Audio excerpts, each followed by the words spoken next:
time step with semi-wing. Make sure you've watched the single time step with semi-wing first, and prior to that, make sure you've seen how to do a double time step and also the video on how to do semi-wing.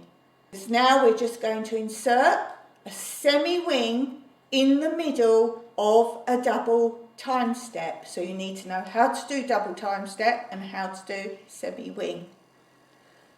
So we start with the right foot, shuffle, hop, tap, spring, change weight, semi-wing, tap, ball change, shuffle, hop, tap, spring, change weight, semi-wing, tap, ball change, shuffle, hop, tap, spring, change weight, semi-wing, tap, ball change, shuffle, hop, tap, spring, semi-wing, tap, ball change, shuffle, hop, tap, spring, semi-wing, tap, ball change, shuffle, hop, tap, spring, semi-wing, tap, ball change.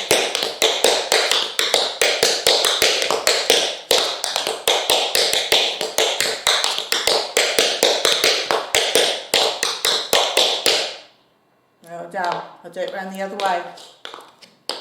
Slowly. Shuffle, hop, tap, spring, change weight before you semi-wing, tap, ball change. Shuffle, hop, tap, spring, change weight, semi-wing, tap, ball change. Shuffle, hop, tap, spring, semi-wing, tap, ball change. Shuffle, hop, tap, spring, semi-wing.